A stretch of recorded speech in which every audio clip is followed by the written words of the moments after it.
Thank you for listening to the Content Magazine podcast, Conversations with Silicon Valley's Creatives. I'm Daniel Garcia, your host and the cultivator of Content Magazine, published by SV Creates. This episode of the Content Magazine podcast is brought to you by Bonfire, a Silicon Valley digital agency building elevated websites for ambitious brands. Find out more about Bonfire at bonfire.com. Well, you're listening to the Content Magazine podcast. My name is David Valdespino. I am the production manager and developer at Content Magazine, and today we have a special treat. We have Daniel Garcia, the cultivator and creative visionary for Content Magazine, sitting down with us today to talk about all things Daniel Garcia. So how are you doing today, Daniel? Good. How are you doing, David? I'm doing good. Good. Thanks for doing this. Yeah. I know it's warm today, actually. Yeah. It's nice. Yeah. Cool. So we've got you here. You got a photo show coming up. When does that happen? May 5th at Art Ark Gallery from 6 to, I forget the time. 6. It'll be on the internet. I think it's 6 to 10, 6 to 9 it's part of First Friday for May 5th. Awesome. So yeah, at the Art Ark. So that'll be the opening exhibition? Yeah, and then the closing one will be, I forget. I should have looked at these dates. It's like a week later or something like that. We throw the spaghetti at the wall. Right. Exactly. Yeah. Cool. But May 5th. Be there May 5th. May 5th, part of First Friday. San Jose, downtown, San Jose Art Walk. Yeah. Cool. And so is this I imagine you've done some photo shows in the past. You are a photographer. You are Yeah, but actually when I was younger, I did a group show with some people and had a couple pieces in that, and that's like a long time ago. Then when COVID hit, I had a bunch of content portraits that I did for Content Magazine that were at the ICA, but that was to open in April, and COVID hit in March, right? So that show, even though it was up for like 2 years because nobody was in there, people really didn't see it. So that was the only other show that I really ever had. Yeah, so this will really be my first solo show. Okay. Yeah. So did that kind of leave a fire in your belly to want to get back into a exhibition space, or? Yeah, that's interesting. Like what I'm definitely, now that I'm printing and doing all the kind of stuff and have to get everything ready, I'm definitely thinking, why the heck did I decide to do this? So I don't know. Actually, I think some of it is I am thinking long term, like I can't do the magazine forever. I think I need to let some new people come in and take it over, make it more hip. So what do I do next? I would love to be able to develop more fine art photography. Like I have a couple projects, and even for this show, this exhibition, which is actually kind of a retrospective of a bunch of old stuff that I have that I've never really printed, are shown. Even that, I wanted to put like 3-4 pieces of new pieces that I'm kind of like these new ideas, but I haven't been able to get around to it. So that kind of does make it like, okay, I'm going to show this, and then, I want to do something with new work. So I don't know why I did this, but other than kind of thinking in terms I would love to be able to focus kind of on fine art stuff as I get older and slow down. Yeah, and so you said it's kind of a retrospective of some older work. What was kind of your inspiration going out and taking those photos previously? Or I've heard through the grapevine that, considering yourself an artist as opposed to a photographer, which some people kind of view as the same thing, that you might not view them exactly the same. But yeah, that's a good question. I mean, I think that I'm creative, and everybody's creative and everybody's artistic, but I don't think that I'm like a great artist. I do photography, and I think a lot of photography, there are photographers that are great artists, and I think there's artistry to photography, and there's craftsmanship and all that kind of stuff.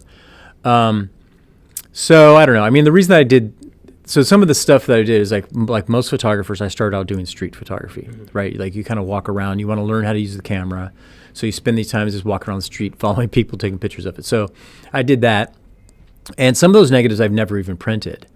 So I wanted to kind of like say, I've done street photography. I should have a show for that. So there's negatives that I've never even, and then there's still, even as I'm deciding which to print, like there's other ones I'm like, I should do this. I just don't have enough time. So that's some of the things. So it's kind of like my journey is starting out as 35 millimeter photographer. I moved to doing 120 I did 4x5. I've done tons of Polaroids. I was really into a whole Polaroid 4x5 phase for a long time, so I'm going to have a bunch of those up. And then I kind of had this little pet camera that I would mess around with. It's called a 645. So it's kind of like different formats. And then so the name of the exhibition is Time Frames and Formats, because each kind of like time frame I was using a different format. It was like, you get into something, you know what I mean? So it does that. And then it'll kind of like have then a wall of the portraits I've done with Content Magazine, which are basically all digital. So it's kind of like a collection of different formats and different time frames. Cool. And was that kind of part of the draw to those kind of projects? Was the gear kind of the catalyst for going out and taking photos? Like, are you a big gearhead with your photography stuff? Yeah, I mean, that's a good question. I think I think more of the inspiration of choosing the formats were being inspired by other photographers, other than 35 millimeter, which, I mean, when I started out, that's the only thing I knew, right? I mean, I did yearbook in high school, and that's how I found out about it, right? So I didn't even know that there was 120 medium format, large format. I didn't even know those things existed. But then as you start to do it, like you play guitar, right? Yeah. So you start to play on your Fender Squire, and then you start. Next thing you know, you bought a Gibson, Totally. Yeah, I think with photos, guitar pedals would probably be a better equivalent, because it kind of like changes the whole tint and tone and everything. Oh yeah.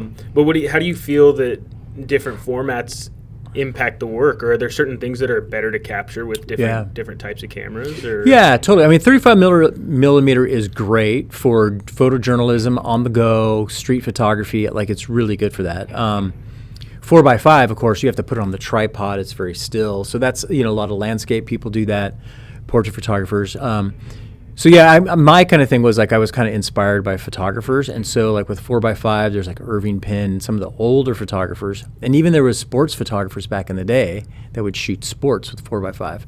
So I, at that period, kind of wanted to challenge myself to see if I could create images on one frame, control everything and kind of shoot it studio and even outside and kind of do that. And it was kind of like a throwback to a very kind of like 40s kind of feel, like the way they do. I pose people, was kind of like that golden age of Hollywood kind of influence type of thing. Yeah. So that was kind of that.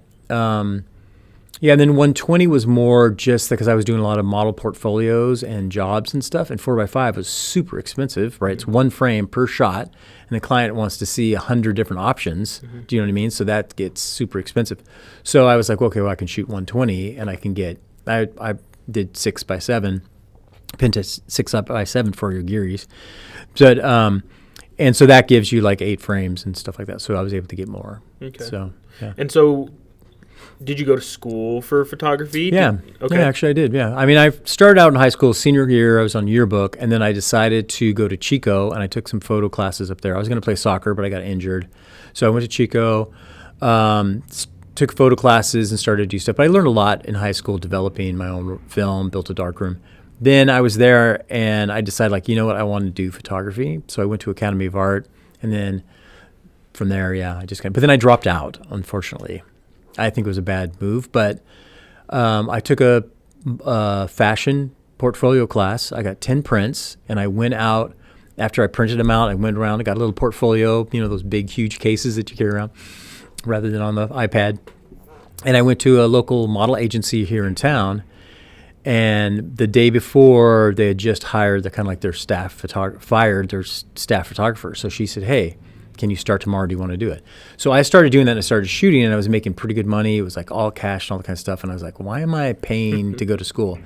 But I think I missed out on some of the technical aspects, and I missed out definitely on the importance of network, like working with other disciplines and other artists and stuff like that. So I just kind of was thrown into like doing that. And I freelanced for maybe like 15 years. Wow. Yeah. And so how do you view that kind of difference between like a classical education, art school, that type of stuff, and the things that you've learned just going out and doing it, right? I heard also like, Content Magazine, but people would use magazines and stuff like that to be inspired for a lot of their work, whether that was photography or cycling or fashion or other things like that. Totally. So what do you think that you gained by just going out there and doing it? Yeah, I guess, I mean, I don't know how much you gain. I mean, it's the school of hard knocks, right? So everything you're learning because you're making a mistake almost, right? So that's not, it's great to be able to sit in the classroom, have somebody tell you and give you like some warning signs. So looking back, I probably should have stayed in school. I think what I gained from it was, and I guess maybe this is more my personality, is like I'm just a doer, right? I'm not a really good bookie person. So everything, like even when I decided to leave Chico and go to Academy of Art, is because I was finding myself every single day going into the library and looking through these old magazines of like Aperture magazine, which is a photo magazine, and art magazines, and looking at all these photographers. And I was giving myself my own kind of like history lesson of photography. I was reading about daguerreotypes and all that kind of stuff, like the process and Man Ray and like all these different kind of things of like these different photographers. And so I kind of educated myself and kind of just learned by doing it. And so I think when I got to Academy of Art, there was a couple classes that were super technical, like gamma rays and like doing all this kind of stuff, which is really good to know. But I was just like, I want to shoot, right? So and even like the magazine, like I don't know how to do a magazine, so I just started doing it. So, but I think it makes you tired. It makes you tired having to do everything on your own.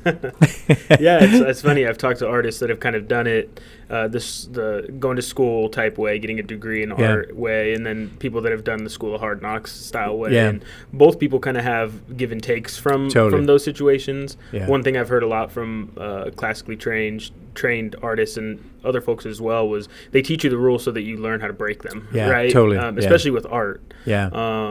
But yeah, so yeah, I think I probably actually doing my self-taught thing is like I kind of like was breaking the rules and not knowing it and enjoying it, and then learned all the rules and then try to do it, and then trying to teach yourself to break them again, which becomes hard because then by that time you've done it so much within that system, it's hard to break out of that kind of thing. Totally. Yeah. So you were doing studio photography, fashion photography, that type of stuff. Yeah. And then weekends after work, you would go out and do street photography? Yeah. I mean, it was something like that. Like I would go, I mean, I was doing freelance. I was a freelance photographer doing like mainly model portfolios. So there at that particular time, there was like a lot of different model agencies and model agency schools. So I would do like the headshots for a couple different agencies. So that would be like 2 times a week I'd go in and sit and then do kind of like a Z card or a model composite for the headshots for those models. But then like during the day, right, so I wouldn't have to be there till like 7 o'clock or whatever. So during the day, if I wasn't processing whatever, I could do whatever. So I'd walk around and shoot. So, I'd go all over San Jose and San Francisco and just kind of like shoot or, Yeah. And so going from taking photos of models who I'm sure are well trained in having their photo taken to kind of getting people that may not have ever had their portrait done, like doing content, right? Yeah. What have you noticed, like the difference between those two things, and what did you enjoy or what's different about them? Yeah, I think, since I was doing so much for beginning actors and models. So when I say, excuse me, when I say models, I mean even beginning actors or people, building their acting, commercial modeling stuff. So it was a lot of people who didn't have a lot of experience. And then there's kids too, right? So, and then, some of my friends like Leo, if you're listening, who went around, traveled the nation shooting at different model agencies. You had people who that weren't really photogenic, who really didn't have it, right? And so you still had to get good shots. So, and you would shoot anywhere from like 10, like on a Saturday, you could shoot 10 to 40 people in a day, right? 2 looks on each person, right? So 2 rolls of 36. And you had to do a headshot, 3/4 and full length, right? So you got really good at working with people and kind of like, what's the right lighting situation? What's the tricks to make people look good? So and that's some of the kind of reasons why when I went to do the magazine, it was like, everybody deserves to be considered valuable and like a celebrity. So I'll try to bring that same type of, so like if you shoot Brad Pitt or whatever, right, you're going to get all the bells and whistles and everybody's going to treat him good. He's going to get like his little cocktail in between the shoot, right? So my kind of thing is like, he doesn't deserve any more credit than Brian and Cherry from Ad Domini, right? They should be treated the same way. So that was kind of my focus of bringing it. Like, how can we make a kind of like a Rolling Stone interview style magazine with local people? So having the experience of working with all these kind of like unexperienced models constantly every day, I think that's the same approach that I bring to shooting regular people. But it is great when you do work with an actor or an artist, a musician or something like that who understands, kind of like the image that you're portraying. That's why musicians are great, because they understand, they get a story and they get like a mood, right? And actors are great too. Like, and you can just do it. And so that's always fun to work with people. And models, that I have worked with that are great models. I mean, it's incredible. I mean, it's like, you're in sync, like you're in the pocket, right? Totally. Totally. So you started up Content Magazine. We're coming into 12 years here. Yeah. When you started out, it's an art magazine, creative magazine. Yeah. Was that your initial thought, was to do profiles and features on artists, or were there any other like subjects that? Yeah, I always wanted to do creatives, right? That was kind of my thing. And I have a, kind of like I was going to say like a broader term of creative, but I think now it's kind of the popular term of creative, where it's everybody's creative, right, in their position and what they're doing. So that was the thing. It's more of a profiles magazine of the creative people. So that was always my approach. I kind of like envisioned like Rolling Stone or interview style for the South Bay, right? So it's giving honor and respect for the locals and doing it in a way that would feel international. So we're close to it. I mean, we got more things. I want to amp it up a little bit more. Totally. The next 12 years, we'll try to get more avant-garde or something, I guess, yeah. Yeah. So how has that art scene in the South Bay, San Jose, how has that changed over the course of that decade plus? Yeah, I mean, that's a kind of an interesting question, because in some ways, I was talking to somebody the other day and they were talking about like, oh, and yeah, this scene really has grown since 2017. And I was thinking like, oh, actually, no, that scene has been here for years. So San Jose is a funny town. There's been always kind of stuff. I do think that there's a little bit more density, you know what I mean? So you get more people and you get more density, then you get a little bit more stuff. You get a little bit more quality, you get a little bit more. So I think that's kind of helped. And that's a little bit negative in some ways, especially if you live out in the suburbs. But density and population and people are very crucial for a creative, vibrant art scene, actually any kind of scene. So as we've gotten a little bit more density downtown, I think the art scene is kind of like improved on both sides, the creators and then the supporters. So I think that's kind of, and I think visibility has grown. I think with the internet and all that kind of stuff, people have been able to find more connections to what's going on. And, I'm going to say content has played a role in it. I think that we've helped kind of change the view, I think, even of locals, of themselves and the place. And I've even seen other kind of spin-offs of different kind of things, of people doing things kind of like Content Magazine. And they're doing it because they're like, oh, content doesn't do it good enough, right? So that's good, though, right? That's creating more platforms for stuff to happen. So, I think it's changed with the density, the use of social media, and Content Magazine has been a important part of it. Awesome. So you have an exhibition coming up in May. At Art Ark. It's going to be part of First Friday. The opening is. Has preparing for this show kind of changed or developed your perspective of the people that you're featuring in the magazine? Because you're working with artists all the time, and now you're putting up a show. Well, I think when I used to do interviews, right, when I had to do more interviews, I think that would inform that more, to have a little bit more insight. But as far, I don't know. That's a tough question. I don't think by doing the show, I guess I'm pretty sympathetic to artists and what they have to do. Now I'm feeling it. I don't know. That's a tough question. I don't know how to really answer that, other than I think if I was doing interviews, I might be able to bring more of the details of having to set up a show into that. But as a photographer, you know, I'm definitely want to connect and make a rapport when you're shooting and stuff like that. But the reality is, like, you have like an hour or something like that. So, good photographers, you definitely build a relationship. But at the same time, I'm still trying to make a rapport to get the shot. I'm like on the job. So for that hour that I'm shooting and doing stuff, I'm not necessarily trying to build a deep relationship. I'm trying to get a shot. Mm-hmm. And if you look at some other, I didn't really realize this, that I do this, and then now that I've found some other photographers that are really like Annie Leibovitz, and I've talked to some other people and stuff like that, you see that they kind of do, and you know, Netflix has stuff on different photographers. You kind of see this weird balance between the actual building relationship and then the thing that's just kind of happening to do the job. So I think if I was doing more interviews, fortunately I do the podcast. So I think I understand the artist's journey. But for the photos, the only thing it's going to add is I might drop 1 or 2 lines that I understand that they know to build a rapport so that I can get them to sit on the floor and act stupid. So, I mean, it's kind of a weird thing. Photography is a weird, portrait photography, editorial portrait photography is a weird thing because it's a relationship. You're doing it together. Yeah. At the same time, you're trying to get the person not to think about themselves, and you're trying to create something you kind of see. So it's a little fake in a way. So you're curating the show, your own photo show. Yeah, that's a bad idea. But you're curating a magazine quarterly. Yeah. How does this show feel different than doing the layout for the magazine or getting those photos together?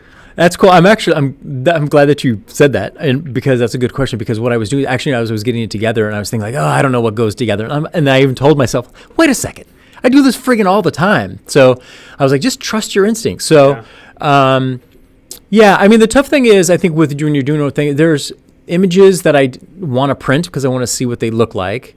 There are some that I actually have printed, so I already have kind of like an emotional attachment to them. There are things that I remember the time period. I really very much remember what I was going through and what was happening. So to try to separate and kind of look like, well, what's going to be good images? And then, you know, as anybody does, it's like you're doing it and you notice everything that's wrong, right? And so it's like, you just like go through negatives and you're just like, this is stupid. Like, this is stupid. Why am I doing this? And like, yeah. So I think having the time frames and the formats help kind of give it a shape, you know what I mean? Mm-hmm. That will do it. But, you know, my stuff's pretty boring. This is the problem. Photos are very boring in some ways. They just sit there, right? Yeah. Yeah. Yeah, but photos sit there, but they're capturing, you know, like an active moment, right? Yeah. So I guess what do you hope that people are taking away from your photos when they're looking at them, other than that they're boring? Yeah, I mean, I guess what I want people to take away is, I guess, really, I mean, my kind of thing is I love people and I love photography, right? So those are the two things. So I hope people see all the diversity and the scope of people that I've interacted with and kind of get a sense of them and like them. And then photography too. Like there's so many different forms and mediums, and you know, as a photographer, you know, I could do a landscape, or I could do a cityscape, or an abstract, or a portrait. Do you know what I mean? There's a whole portrait or a fashion. Like photography can really flex its kind of like different kind of genres. But I guess, you know, you can do the same thing if you can draw. If you can draw, you can do whatever. So, I don't know. I guess what I want people to take away in some way is like, oh yeah, he's not a bad photographer. So rewind and taking it back. This is one of my favorite questions to ask photographers. What was your relationship like with photography as you were growing up and coming up, even before you started taking photos? And I ask that because, you know, there's a lot of things that go into photos. Like I have memories of the shoebox under the bed, right? People that I'd never met, but my parents were in the picture, right? Right. But then there's also like, you know, socioeconomic class and like people's ability to afford photos, and like some people's like reverence for like the 3 portraits that they have in their house, like grandparents or something else. So that's kind of the context of that. Yeah. That's a really good question. I the reality is I would say that I didn't really have a connection to photography per se, other than that it was, imagery was a way into the rest of the world, right? So I was into art. Like I loved different art. So because my mom kind of raised us doing a lot of more crafty stuff, but like creative stuff. So if there was an image or something like that I liked in a magazine or whatever, I would cut it out. And then I really was into soccer. So then I would get like all these European magazines and I would cut out the different photos. So there's definitely like I even had art that went around my room. It was a collage I did on this big newspaper type of thing. They went all the way around my room of just pictures that I cut out and pasted, right? And so it was art and soccer stuff all the way around. So that was kind of, a thing, but that was never like a conscious. I wasn't thinking photography. I was thinking like I like these things, right? So then when I got on the yearbook staff, and the big sell for me was this is my famous line. I had a girlfriend at the time. She was on it. She's like, do yearbook, be on yearbook. And I said, well, I can't do anything. She goes, be a photographer. They don't do anything.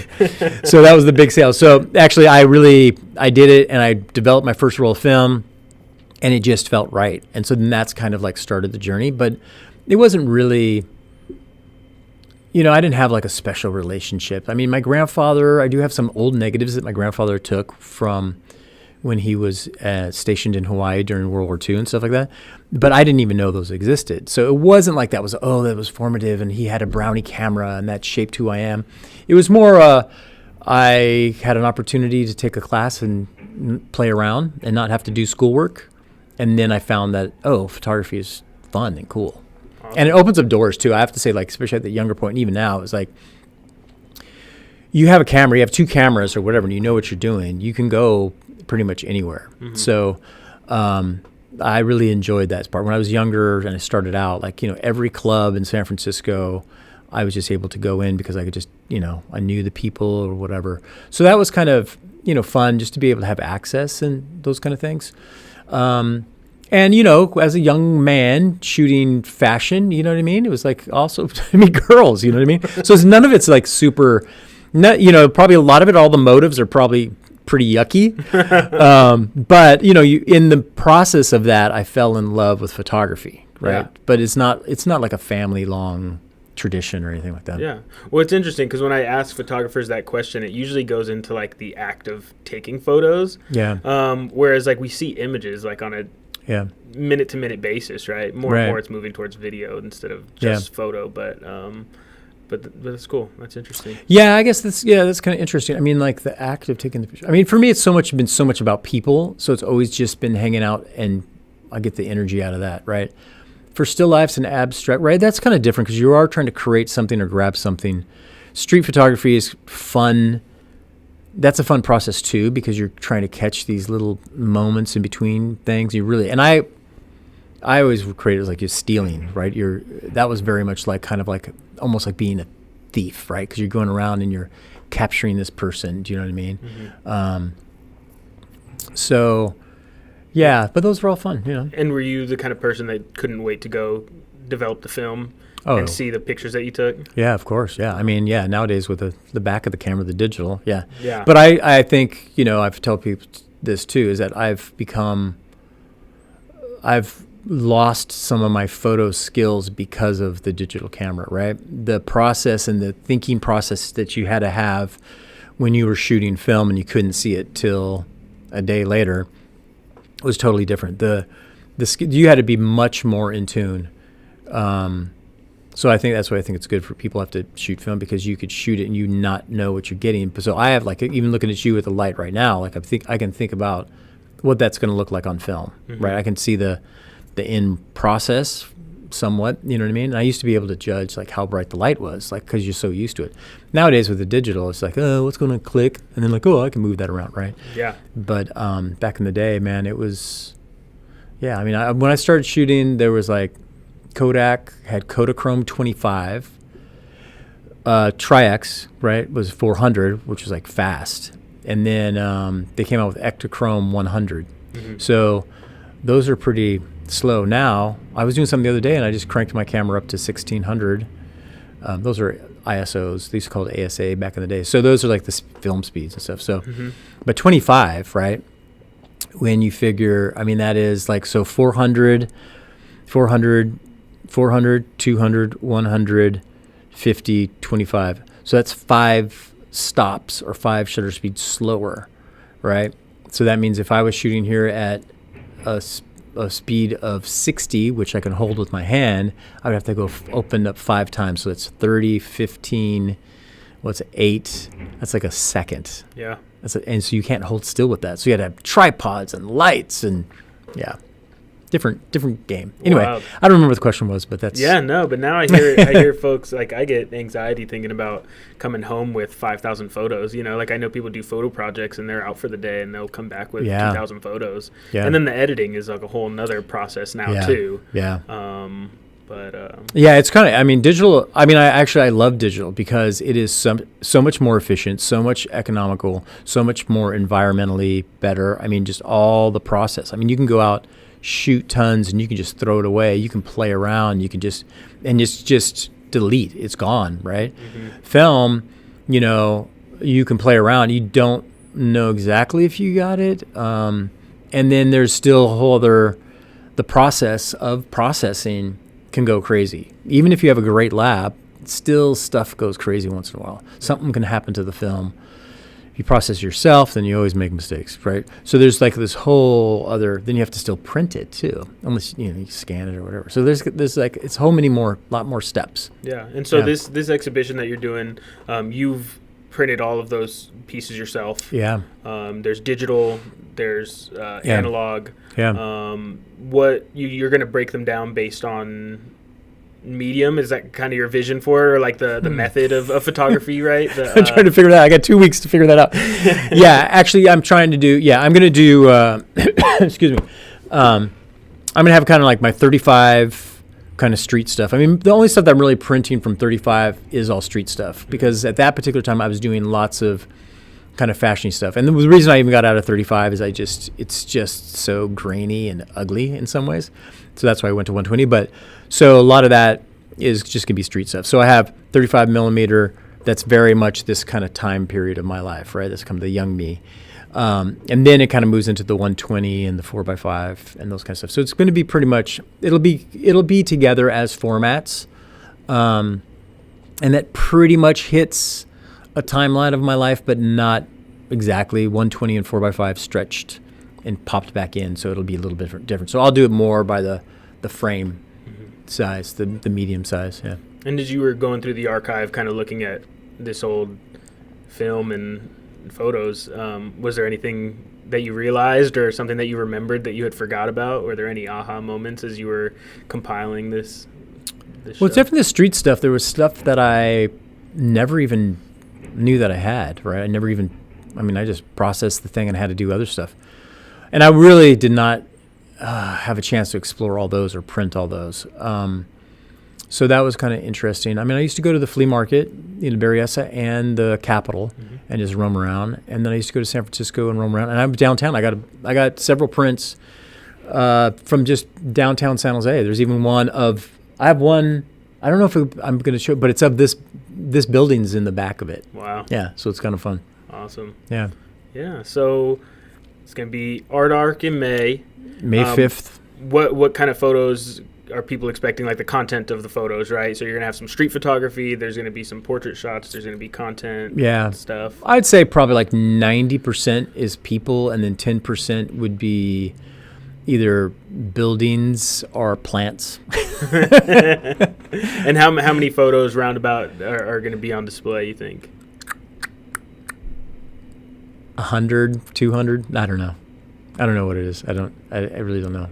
Awesome. I did so for my 120 fashion stuff, I did 2 shots of each one just because, but actually I might decide in the last minute to pull one out. But just because I thought that would be kind of fun. But yeah, I don't know. I actually don't know how many. I've printed everything. The only thing I have left to print is I haven't gotten to my 4x5 portraits yet. And so that's what I got to do this week and get those done. And then I have to go through, spot the prints and frame them and then hang them. And then I haven't even worried about writing the words or what the thing is yet. Awesome. Yeah. Cool. So, is there... Should we clap again? Yeah, agree. Yeah. Well, just May 5th at Art Ark in San Jose for First Friday. Yeah. Come on by and hang out, have a beer, and check out the work, and then tell me what you think. And then I don't know if I'm going to sell anything. I'll probably have some things for sale, but yeah, I don't know. This is more me just kind of like having a brain dump, and I definitely feel, quite honestly, to add another little thing on this, I definitely feel doing this show, I'm over. Like this stuff, I've seen it, I've done it, and definitely I want to work on something new. It definitely got me the bug to do that. Yeah. But that's going to be a slow process because it's also made me tired. Yeah. And do you have any vision on kind of where that would take you? Is there anything you're drawn to, like nature or people, or just in the general aspect? Yeah, I mean, I got a couple different, I'm probably going to be doing some more still life kind of things. Do you know what I mean? Kind of like the classic back in the old days. And then I want to do abstract outdoor stuff that kind of plays with tones and shapes and stuff like that. So kind of like the old school people used to do when they used to have this F64 club, Ansel Adams and those kind of guys. Yeah. So kind of like playing with that type of stuff is what I want to do, but it's going to be long term. But I want to put together something. I would love to get a residency. Wouldn't that be cool? Yeah. To like have 6 months in Spain just to do photography. Yeah, that would be awesome. Well, this sounds like it's going to be the launching pad for your fine arts exhibition career coming up. So if everybody comes out on May 7th. May 6th. May 6th. May 5th. May 5th. First Friday. May 5th. First Friday. Cinco de Mayo. Come out and see stuff. Yeah. Awesome. Well, thank you so much, Daniel. Thanks, David. Pleasure talking to you, and I'll definitely be there to check it out. Cool. Thanks. Cool. Thank you for listening to the Content Magazine podcast. Follow us on social media at Content Mag. Become a member and help us to continue to tell the stories of the South Bay creatives. This episode's music is 408 by Jack Pavlina. Follow him on Spotify and also on his Instagram at Jack Pavlina Music.